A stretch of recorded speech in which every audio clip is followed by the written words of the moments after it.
لیکن اگر کوئی بات جناب میں کر دوں، ان لوگوں کی دکھا دوں جن کو آج لوگ مسلمان کہہ کر کے اور احمدی مسلمان اپنے آپ کو کہتے ہیں، اور ان کو پاکستان کے اندر حقوق دیے جا رہے ہیں، مدینے کی ریاست میں حقوق ان لوگوں کو جو گستاخ رسول ہیں اور گستاخ انبیاء ہیں اور نبوت کے دائی ہیں. میں نے کہا مدینے کی ریاست میں یہ حقوق نہیں تھے. البدایہ و نہایہ اٹھائیے، یمامہ کے جو واقعات لکھے ہیں حافظ ابن کثیر نے وہ اٹھائیے، الاستیاب معرفت الاصحاب امام ابن حجر کو اٹھائیے، آپ تمام کتبیں جو سیرت صحابہ میں لکھی گئی وہ اٹھائیے، آپ جنگ یمامہ کے اوپر جہاں سے دل چاہے وہاں سے کلام پڑھیے. حافظ خالد بن ولید کمانڈنگ کر رہے ہیں جناب 10,000 صحابہ کی. اکبر رضی اللہ تعالیٰ آپ وقت کے خلیفہ ہیں. مدینے کی ریاست کے حاکم کون ہیں؟ مدینے کی ریاست کے سیاست کرنے والے، مدینے کی ریاست میں خلافت کرنے والے، مدینے کی ریاست میں امام اور مدینے کی ریاست میں قانون نافذ کرنے والے جو کمانڈنگ ہیں، ہائی کمانڈ ہے، وہ کون ہے؟ ابو بکر صدیق ہیں. اور خالد بن ولید کو یمامہ کے مقام پر کمانڈر بنا کر فوج کا پیش کیا گیا. 10,000 کی فوج 40,000 کی فوج کے مقابلے میں آئی. اور کیا مسلم کذاب کا قصور کیا تھا جناب؟ بتائیں مجھے. مسلم کذاب نے توحید کا انکار نہیں کیا تھا. یاد رکھ لو، مسلم کذاب جب یمامہ کے مقام پر پرسر پیکار آیا تو اس کا نعرہ تکبیر تھا.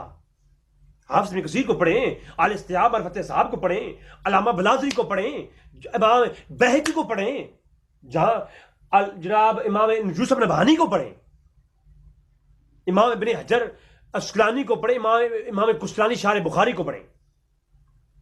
ان کا کیا تھا؟ ان کا دعویٰ یہ نہیں تھا کہ وہ اللہ کا انکار کرتے تھے. ٹھیک ہے، انہوں نے جناب کسی قانون کی خلاف ورزی نہیں کی تھی، انہوں نے رسالت کا انکار کیا تھا، بلکہ رسالت کا بھی انکار نہیں کیا، رسول صلی اللہ علیہ وسلم کے بعد اپنے آپ کو نبی تسلیم کیا. تو پھر صدیق اکبر نے یہ نہیں کہا چلو خیر ہے وہ اپنی رستے ہم اپنے رستے، ان کے اپنے حقوق ہیں مدینے کی ریاست میں، کوئی بات نہیں. اللہ کے رسول کی زندگی میں اللہ کے رسول نے فرمایا خدا کی قسم میں مدینے کی ریاست کا حاکم ہوں. رسول وسلم کی جب آپ خود ظاہری زندگی میں تشریف فرما تھے، آپ نے زمین پر ایک لکیر کھینچی، فرمایا مسلم کذاب کو میں اتنا حصہ بھی ریاست مدینہ میں نہیں دوں گا. سر یہ ہے ریاست مدینہ کے اصول، یہ ہے ریاست مدینہ کہ اللہ کے رسول نے فرمایا میں مسلم کذاب کو کیا امیر تھا علاقے کا، لیکن اس نے صرف قصور یہ تھا کہ اس نے نبوت کا دعویٰ کیا تھا، اور جب نبوت کا دعویٰ کیا تو پھر ریاست مدینہ میں اسے حقوق نہیں ملے، اسے جوتیاں ماری گئیں. پھر رسول صلی اللہ علیہ وسلم کی ظاہری آیات سے پردہ فرمانا، اس کے بعد جی کا سٹیپ لوگوں نے کہا اے ابو بکر کیا ہو، جو چھوٹے چھوٹے جوان بھی تھے نا ان کو بھی بھیج دیا وہاں پر. تو لوگوں نے کہا کہ عورتیں اکیلی رہ جائیں گی مدینہ میں اگر سارے مرد چلے گئے تو ابو بکر صدیق کی تاریخی الفاظ ہیں، میں نے البدایہ و نہایہ سے پڑھے ہیں، حافظ ابن کثیر سے پڑھے ہیں. میں نے حافظ ابن کثیر نے البدایہ و نہایہ میں لکھا کہ ابو بکر سے کسی نے کہا اے ابو بکر اگر سارے مرد اور نوجوان اور سارے بوڑھے اگر چلے جائیں گے یمامہ میں تو عورتیں اکیلی رہ جائیں گی، ان کی عزتوں کا کیا ہوگا؟ فرمایا اگر عورتوں کی رانوں کے گوشت کتے بھی کھا جائیں، ہائے ہائے ہائے. ابو بکر نے کیا کہا؟ فرمایا عورتوں کی رانوں کے گوشت کتے بھی کھا جائیں ابو بکر یہ برداشت کر سکتا ہے، اور نبوت کا دائی ریاست مدینہ میں یہ یمامہ کے مقام پر اگر سانس لے ابو بکر یہ برداشت نہیں کر سکتا، جو میں نے حکم دیا اس کی پیروی کرو. یہ ریاست مدینہ کے اصول ہیں، یہ ریاست مدینہ ہے. یہ کوئی ہمیں نہ کہے کہ ریاست مدینہ کے یہ اصول ہیں کہ وہاں تو جناب کافروں کے بھی حقوق تھے. جس نے کہا ہے آپ کو جو کافر بدف آتے تھے پیغام لے کر آتے تھے ان کو ایک حد تک ان کو طوائف دیے جاتے، ان کو ان کی خاطر توجہ کی جاتی، وہ ایک الگ مہمان نوازی تھی. ورنہ اس طرح سے کسی مدینہ کے اندر کوئی ایک بت نہیں بنایا گیا کسی کافر کے لیے، کسی عیسائی کے لیے کوئی گرجا گھر نہیں بنایا گیا، کسی ایک غیر مسلم کو اس طرح سے ان کو پروموٹ نہیں کیا گیا. ان کے جتنے حق ہیں جو ان کی خاطر تواضع ہے وہ کی گئی ہے. بلکہ رسول اللہ نے آخری زندگی میں اپنی وفات کے عین قریب رسول اللہ نے نصیحت فرماتے ہوئے کہا، فرمایا مشرکین کو جو ہے جزیرہ عرب سے نکال دینا. صحیح بخاری شریف کے اندر 6 مقامات پر روایت ہے جو حدیث کرتاس کے نام سے مشہور ہے، اس کے اندر حضور نے 3 نصیحتیں فرمائیں. 3 وصیتیں فرمائیں. ان 3 وصیت میں سے ایک وصیت یہ تھی کہ جو غیر مسلم کے لوگ آتے ہیں آپ کے پاس ان کی اچھی منوازی کرنا، لیکن جزیرہ عرب سے مشرقین کو سب کو نکال دینا، یہاں کوئی نہ چھوڑنا. یہ جہاں پر مشرقین آ جاتے ہیں نا، پھر وہ پہلے اپنی جڑیں بناتے ہیں، پھر وہ پودا بناتے ہیں، پھر وہ وہاں پر اپنا حکومتیں بنا لیتے ہیں. اور یہی حال پاکستان کا بھی ہوگا. تو یہ جناب قادیانی ہے. یہ کون ہے؟ یہ قادیانی ہے جس نے یہ کہا کہ مجھ پہ وہی کون بھیجتا تھا؟ غلاب شاہ تھا، اس کے ذریعے آتی تھی. روحانی خزان کے اندر مرزا غلام احمد قادیانی نے اتنی گمراہی والا کام کیا. اب بتائیں گے، ہم بتائیں گے بھائی، ہماری تو جان ابدری بھی رکھی پھرتی ہیں، ہمیں تو کالے آتی ہیں، یہ کام آپ چھوڑ دیں. پہلے تو پیسوں کی آفریں ہوتی ہیں، پھر جب ہم مانتے نہیں، کہتے ہیں ہم تو مار دیں گے، ہمیں تمہیں جان کی جان عزیز نہیں ہے. ہم یہی کہتے ہیں جی ہمیں رسول وسلم کی جو ہے شان کے مقابلے میں ہمیں اپنی جان عزیز نہیں ہے. جو ختم نبوت پہ ڈاکہ ڈالے گا، جو اللہ کے رسول وسلم کے مقابلے میں ان کی شان کے آڑے آئے گا، خدا کی قسم ہم اپنی جان ہتھیلی بھی لے کے آئیں گے. یہ بات حق ہے، اس میں کوئی کمپرومائز نہیں، ہر چیز پہ کمپرومائز ہے. دیوبندیت شیعت کے ساتھ کمپرومائز ہے. ہم کہتے ہیں، میں تو شیعہ کو بھائی کہتا ہوں، میں دیوبندیوں کو بھائی کہتا ہوں، ہر مسئلہ کو ہم بھائی کہتا ہوں میں تو. لیکن یاد رکھیں، گستاخ اور رسول وسلم کی شان میں تنقیص کرنے والا، ہم اس کے مقابلے میں بالکل اپنے گدنے بالکل ہاتھوں میں لے کے آئیں گے. لو، مسیح کے بارے میں، عیسی اسلام کے بارے میں روحانی خزائن کے اندر لکھتا ہے مرزا غلام احمد قادیانی، مسیح کا چال چلن آپ کے نزدیک کیا تھا؟ عیسی اسلام کا چال چلن کیا تھا؟ کھاؤ پیو، شرابی، نہ زاہد نہ عابد، حق کا پرستار، متکبر، خود بین، خدائی کا دعویٰ کرنے والا. یعنی عیسی السلام کون تھے؟ خدائی کا دعویٰ کرنے والے تھے. زندگی نہیں بھرا کہ آپ کے ساتھ جو قادیانی ہے، جو نبی علیہ السلام کو آخری نبی مانتے ہیں لیکن ساتھ امتی نبی کلیم کرتے ہیں، کیا یہ یہود و نصارہ سے بدتر ہے؟ یہود و نصارہ تو آپ کے نبی علیہ السلام کو، میرے نبی علیہ السلام کو سرے سے پیغمبر نہیں مانتے، بلکہ تو نعوذ باللہ جھوٹا کہتے ہیں. یہ نبی علیہ السلام کو مان رہے ہیں، ان کو آپ ان سے بدتر تو نہ کہیں. لوگ کہتے ہیں نہیں، مرزا غلام احمد قادیانی تو کافروں سے بھی اچھے ہیں، وہ تو آپ کے رسول کو مانتے نہیں ہیں، وہ تو قرآن کو مانتے نہیں ہیں. اور قادیانی قرآن کو مانتے ہیں. وہ تو جناب آپ کے، میں کہتا ہوں قادیانی ان سے ذلیل ہے. کیوں؟ اس لیے کافر مانتے نہیں ہیں. کافر اس طرح سے قرآن کا مذاق بھی نہیں اڑاتے. عیسائی گستاخی کرتے ہیں تو ان کو تو پتہ نہیں قرآن کی اہمیت کا، وہ گستاخی کر جاتے ہیں، ہم ان کے خلاف ایکشن لیتے ہیں، لیکن اتنا وہ نہیں انہیں کرتے ہیں گستاخی اس حد تک. لیکن یہ قادیانی جو ہے، یہ ان کافروں سے بدتر کافر ہیں. ان مرتد وہ کافر ہیں کہ جو انبیاء کی شان میں جان کر بھی گستاخی کرتے ہیں. اس اسلام میں قرآن میں مراقب پڑھنے کے بعد بھی وہ اس اسلام کی شان میں گستاخی کرتے ہیں. وہ مریم کے بارے میں پاکیزگی کا ذکر قرآن میں پڑھنے کے بعد بھی مریم علیہ السلام کے بارے میں گستاخی کرتے ہیں. یہ وہ قادیانی کافر ہیں کہ یہ ان کافروں سے بدترین کافر ہیں. نہیں یہ باقی کافروں سے افضل ہوئی ہے نا؟ نہیں، یہ جو ایسی باتیں کرتی ہیں یا تو وہ جاہل ہیں یا پھر وہ انہی کے نطفے سے پیدا شدہ ہیں. کیونکہ قادیانیوں کے ہاں تو زنا کے بارے میں بھی ایسا کچھ لکھا ہوا ہے نا، انشاءاللہ کسی نشست میں بتاؤں گا تو آپ خود دیکھیں. اور پھر میں نے سنا بھی ہے کہ جیل میں قادیانی بہت ہیں اور ان کی کئی حرام کی اولادیں پیدا ہوئی ہیں. میں کسی کا نام نہیں لیتا، لیکن میں نے سنا ہے کہ جیلم میں قادیانیوں کی پڑوس جو ہے، کچھ لوگ مسلمان ہوتے خود کہتے ہیں لیکن قادیانیوں سپورٹ کرتے ہیں، اور وہ قادیانیوں کو جو ہے کافروں سے افضل سمجھتے ہیں، مسلمانوں کے نزدیک ترین سمجھتے ہیں. تو میں یہ سمجھتا ہوں کہ ہو سکتا ہے پڑوس کا جو معاملہ ہے ایسا ہوا ہو، بھینگے پیدا ہو جاتے ہیں بعض اوقات قادیانیوں کی کروائیوں سے. اچھا، تو بات ہو رہی تھی کہ عیسی السلام کون تھے؟ شرابی بھی تھے، متکبر بھی تھے، خدائی کا دعویٰ کرنے والے تھے، روحانی خزائن. پھر خود میں جو بات، اور یہ بات حق ہے زنا کے بارے میں. اچھا، قادیانی کے وہ ایک شاگرد ہیں، خطبات محمود جلد نمبر 19، اس کے اندر آپ دیکھیں ذرا کیا لکھا ہوا ہے کہ حضرت مسیح موعود ولی اللہ تھے اور ولی اللہ کبھی کبھی زنا کر لیا کرتے تھے. جناب ولی اللہ تھے, قادیانی ولی اللہ تھا, اور کبھی کبھی زنا بھی کر لیا کرتا تھا. تو جہنم کے اندر جو قادیانی ہے وہ بھی کبھی بھی زنا تو کرتے ہوں گے نا اپنے نبی کی اطاعت کرتے ہوئے. تو اس زنا سے جو پیدا ہوتے ہوں گے پھر وہ بہنگے پیدا ہوتے ہوں گے, قادیانیوں کو سپورٹ کرنے والے ہوتے ہوں گے نا. میں جو بات کر رہا ہوں میں کسی کا نام نہیں لے رہا. اب آپ لوگ اگر کچھ سمجھ لیں تو میں مدد چاہوں گا. اچھا, پھر کہتے ہیں اگر انہوں نے کبھی کبھار زنا کر لیا تو اس میں حرج کیا ہوا. پھر لکھا ہوا ہے کہ مسیح موعود علیہ السلام وہ بھی کبھی کبھی زنا کیا کرتے تھے.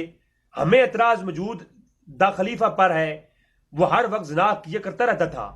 یعنی عیسیٰ علیہ السلام میں کبھی کبھی زنا کرتے تھے, تو ہمارے اس قادیانی میں کبھی کبھی زنا کر لیا, تو اس میں فرق ہی کیا ہے؟ اس میں کون سی جو ہے بری حرج کیا ہے؟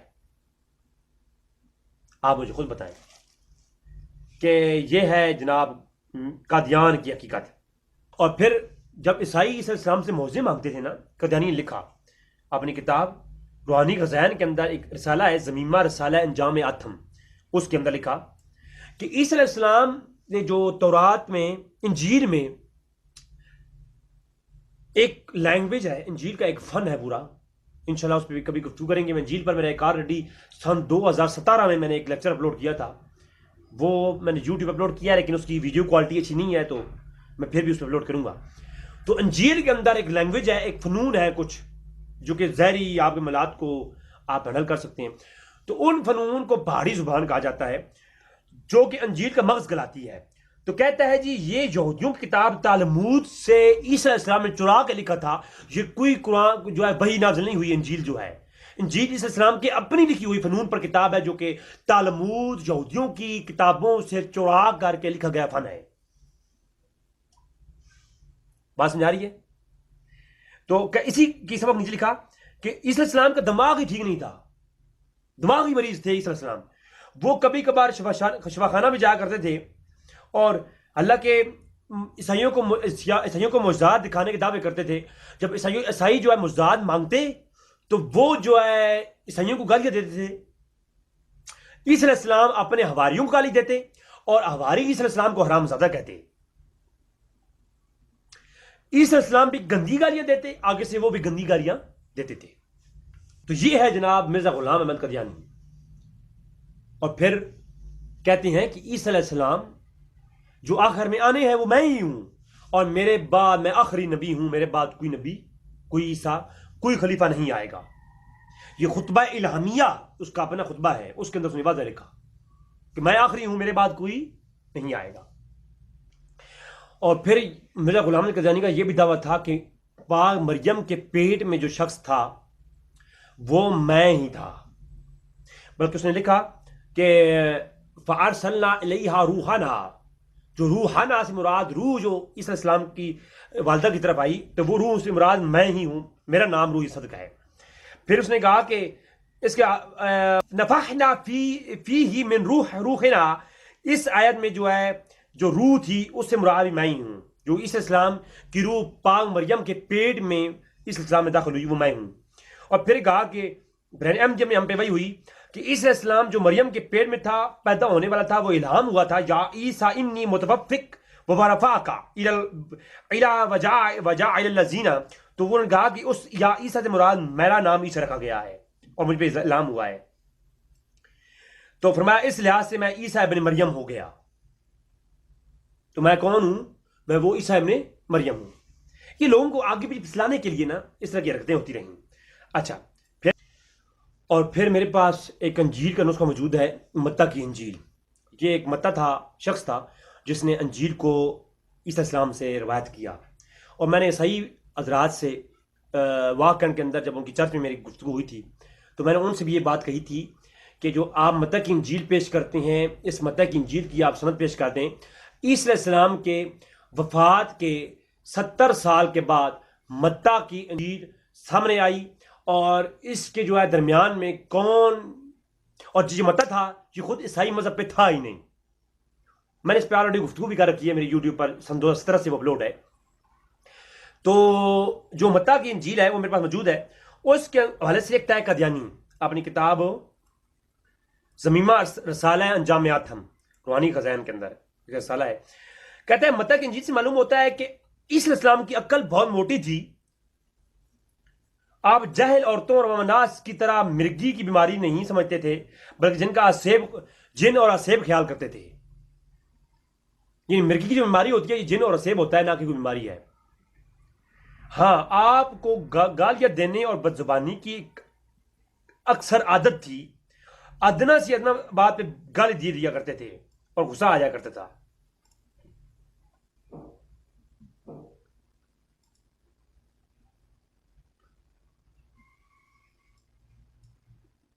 اور پھر کہتا ہے کہ اس اسلام کے پاس جو معجزے تھے نا، وہ معجزے نہیں تھے، ڈرامے تھے.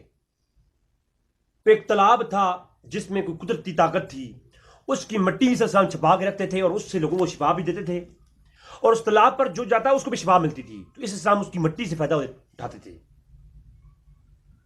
تو یعنی اس اسلام پر اس طرح کے اعتراضات کیے. اور پھر اتنا بڑا ظالم یہ شخص اس نے اسی اپنی کتاب کے اندر جہاں پر یہ بات لکھی، اس بات کے نیچے لکھا، ضمہ رسالہ انجامات تم کے نیچے لکھا کہ عیسی اسلام کو بہت نالائق سمجھتے تھے. وہ تھا یہ نالائق، لیکن یاد رکھو کہ جس خون سے عیسی اسلام پیدا ہوئی وہ خون ہی کچھ ایسا ویسا تھا. کیوں؟ آپ کا کنجریوں سے ملان اور صحبت بھی بہت ہی زیادہ تھی. عیسی السلام اپنے پاس ہمیشہ 2-4 کنجریاں رکھتے تھے. یہ آگے آ رہی ہے گفتگو میں سناؤں گا. اب دیکھیں یہ الفاظ میں بولنے سے ڈر رہا ہوں، میرا جسم کام رہا ہے، لیکن جس نے لکھی ہے اب دکھانا میری مجبوری ہے. دکھاؤں گا بھائی، میں دکھاؤں گا، میرا کام ہے یہ. اچھا، قادیانی لکھتا ہے کہ آپ کا خاندان جو تھا وہ نہایت گیا گزر تھا. 3 دادیاں اور نانیاں آپ کی زناکار اور کسبی عورتیں تھیں. یعنی کیا کہہ سکتا ہوں میں. اور آپ کا کنجریوں سے ملان اور صحبت بھی شاید اسی وجہ سے تھی کہ آپ کی خاندانی معاملات اس طرح کے تھے. اور ورنہ کوئی بھی پرہیزگار انسان ایک جوان کنجری کو یہ موقع نہیں دے سکتا کہ وہ اس کے سر پر اپنا ناپاک ہاتھ لگاوے، زناکاری کی کمائی کا پلید عطر آپ کے سر پہ ملے اور اپنے بالوں کو اس کے پیروں میں ملے. سمجھنے والے سمجھ لیں کہ ایک ایسا انسان کس قدر چلن کا آدمی ہو سکتا ہے. یعنی عیسی السلام کے اس کے بعد جو بھی لکھا بھی ہے آگے آ رہا ہے کہ عیسی السلام کنجریوں کو بلاتے تھے اور وہ آپ کے جسم پہ تیل ملتی تھیں، عطر بھی ملتی تھیں. اور نعوذ باللہ من ذالک، وہ کلام میں نہیں کرنا چاہتا. بعض ایسی چیزیں ہیں جو میں قادیانی کی ابھی ہائٹ ہی نہیں کر رہا، سامنے نہیں لا رہا. خدا کے لیے میں اب یہ بھی بولتا ہوں تو میں ڈر کے بول رہا ہوں، پتہ نہیں کیا کہا جا سکے اس بارے میں. اور عیسی علیہ السلام کے بارے میں قرآن واقعات ہیں. وہ کہتا ہے کہ جو عیسی علیہ السلام یسوع ہے، اس کے بارے میں پکی خبر قرآن کریم نے جو دی ہے یہ صاف زہر نہیں ہے، اس میں حقیقت نہیں ہے. بات قرآن میں شک کرتے ہوئے کہتا ہے کہ مسلمانوں کے وہ واضح رہے کہ یسوع قرآن کی شریف کی خبر نہیں دی گئی. وہ کون تھا؟ پادریوں اس بات کہہ لیں گے یسوع وہ شخص تھا جس نے خدائی کا دعویٰ کیا تھا، اور موسیٰ علیہ السلام کا نام ڈاکو اور بٹمار رکھا، اور آنے والے مقدس نبی کے وجود سے بھی انکار کیا. اس رسم کے بارے میں یہ بھی قادیانی نے اپنی کتاب ضمہ جو ہے رسالہ آتم، یہ کتاب چاہیے ہو تو مجھ سے لیں. کتاب میں جو لے رہا ہوں میں اتہاس سے پڑھ رہا ہوں، کتابیں مجھ سے لیں، خود پڑھ لیں جی، بالکل فری واٹس ایپ کروں گا. پھر عیسی السلام کے بارے میں روحانی خزائن کے اندر سالم نے لکھا دافع بلاد کے اندر، کہتا ہے مسیح کی رست بازی، عیسی السلام کی رست بازی اپنے زمانے میں دوسری رست بازوں سے بڑھ کر ثابت نہیں ہوتی، بلکہ یا نبی کی اس پر ایک فضیلت ہے، کیونکہ وہ شراب نہیں پیتے تھے. یا علیہ السلام شراب نہیں پیتے تھے. سنا گیا کہ فاحشہ عورت نے آ کر کے اپنی کمائی کے مال اور عطر سے انہیں اپنے ہاتھ لگایا ہو، یا بالوں کو چھوا ہو، یا بدن کو چھوا ہو، یا کوئی بے تعلق جوان عورت اس کی خدمت میں آئی ہو. یعنی علیہ السلام فضیلت تھی کہ ان کو کوئی عورت نے نہیں چھوا، نہ ان کو ٹچ کیا ہے، نہ ان کے پاس آئی ہے. ٹھیک ہے، اسی وجہ سے خدا نے قرآن میں یا کا نام حسور رکھا، مگر مسیح کا یہ نام نہ رکھا گیا، کیونکہ ایسے قصے ان کے لیے رکھنے سے مانے تھے. پھر کہ عیسی السلام نے یا کے ہاتھ پر، جس کی عیسائی یونا کہتے ہیں، جو پیچھے ایلیا بتایا گیا ہے، ان گناہوں سے توبہ کی تھی. یعنی عیسی علیہ السلام عورتوں کو ساتھ سلاتے تھے، عطر لگواتے تھے، وہ سب تمام شراب پیتے تھے، زنا کرتے تھے، تو یہ تمام یہی اسلام کے اندر نہیں تھے. تو یہی اسلام کو اس اسلام پر فضیلت حاصل تھی، اور اسی اس اسلام نے جو ہے یحییٰ کے ہاتھ پر کیا کیا تھا؟ توبہ کی تھی. جو یوحنا کتاب ہے آج بھی موجود ہے عیسائیوں کے ہاں، اس انجیل کی ایک ٹرم ہے، تو اس کے اندر آج بھی یہ بات موجود ہے. اب میں کلام نہیں کروں گا اس طرح پہ. تو کہتا ہے عیسی علیہ السلام ماں باپ کے بغیر پیدا ہوئی ہے. اگر یہ بات مان لی جائے تو اس میں پھر بھی کیا اللہ کا کمال ہے یا عیسی علیہ السلام کا کمال ہے؟ ہزاروں کیڑے ایسے ہیں جو موسم بارہ میں ماں باپ کے بغیر پیدا ہوتے ہیں. تقسیم دعوت کے اندر عیسی علیہ السلام کے بارے میں خود اس قادیانی نے کہا، کیونکہ یہ خود شرابی تھا، خود زانی تھا. اور اسی طرح مرزا غلام قادیانی کہتا ہے کہ عیسی علیہ السلام شراب پیا کرتے تھے، اور ایک سچے عیسائی کا یہ فرض ہے کہ وہ بھی شراب پیوے اور مرشد کی پیروی کرے. اور حالانکہ بعض مقامات پہ قادیانی نے خود کہا ہے کہ میں عیسیٰ کا لفظ بئی لفظ اطاعت کرنے والا ہوں. تو اس کا مطلب کیا ہوا کہ اگر وہ عیسی علیہ السلام کو شرابی مانتا ہے، وہ خود بھی شراب پیتا ہے. پھر کہتا ہے مگر یورپ تو پردے کی رسم کا دشمن. ہم یورپ کے اس فلسفے کو نہیں سمجھ سکتے، جو یورپ کے اس کی میرے پاس پکچرز موجود ہے قادیانی کی، جو کہ یورپ میں یہ رہا ہی لندن اور اس طرف رہا ہے نا، انگریزوں کے ساتھ اس کا اٹھنا بڑھنا تھا. تو یورپ کی حمایت کرتے ہوئے قادیانی یہ کہتا ہے کہ مسیح جو ہے شراب پیا کریں گے، اس ذریعے سے کفارے کے فائدے بھی ہیں، یعنی شراب پینے کے فائدے بھی ہیں. تو اس فائدوں میں سے ایک یہ بھی ہے کہ کیونکہ مسیح کے خون کے سہارے پر جو لوگ گناہ کرتے ہیں، شراب کے وسیلے سے ان کی میزان بھی بڑھتی جاتی ہے. اب تو ان چیزوں سے ڈر لگتا ہے کہ اس اسلام کی پیروی کرتے ہوئے ہمیں پانی کی جگہ بھی شراب پیا جائے. پانی کی جگہ کیا کی جائے؟ شراب پیا جائے. تو جناب یہ قادیانی صاحب کی حقیقتیں ہیں. پھر ان سے کہا گیا کہ جناب آپ کو بیماری ہے. اب قادیانی کو ایک بیماری تھی نا. اب بیماری جو تھی وہ اس کا میں ذکر نہیں کروں گا، انشاء اللہ اس پہ ایک پوری کلپ بناؤں گا. قادیانی کو بیماری تھی، کسی نے کہا کہ آپ افیون کھائیں، افیون سے اس بیماری کا کچھ بہتری ہوتی ہے. تو کہتا ہے جی افیون کھانے کی اگر عادت بنا لوں تو لوگ کہیں گے پہلا جو مسیح تھا وہ شرابی تھا اور دوسرا مسیح جو ہے وہ افیونی ہے. نعوذ باللہ من ذالک. احمد قادیانی بدترین وہ شخص ہے. اور قادیانیوں کو یہ نہ کہو کہ قادیانی جو ہے وہ عام کفار سے افضل ہیں، یہ ان کفار سے بدتر ہیں، یہ ان کفار سے بدتر کافر ہیں. کافر اور مرتد میں فرق ہوتا ہے. کافر اور مرتد میں فرق ہے. جو کافر ہوتا ہے اس کے لیے پھر بھی حقوق ہیں، جو مرتد ہے اس کے کوئی حقوق نہیں ہے. اس کو غیر اقلیت نہیں کہہ سکتے، اسے اقلیت نہیں کہہ سکتے. ٹھیک ہے، جو قادیانی ہیں ان کو اقلیت ہم نہیں کہہ سکتے کیونکہ غیر یہ مرتد ہے، یہ خود کو کافر کہتے نہیں ہے. جو کافر ہوں، جو اللہ کے رسول کو نہ مانے، خدا کو نہ مانے، قرآن کو نہ مانے، تو وہ کافر ہے. وہ ہے پکڑ کا کافر. جو اسلام قبول کرے، اسلام کا نام لے کر کے پھر وہ کفر کرے، وہ مرتد ہوتا ہے. لا تعتذروا قد کفرتم بعد ایمانکم. تو ایسے جو لوگ ہیں ان کو اپنی جو مملکت ہے اسے نکال دینے کا حکم ہے. ٹھیک ہے، یا ان کو اس طریقے سے رہنے کا حکم ہے کہ وہ اپنے بالکل پوشیدہ رہیں، ان کا کوئی نام نہ ہو اسلامی مملکت کے اندر. تو یہ بات بھی ذہن میں رکھ لیں.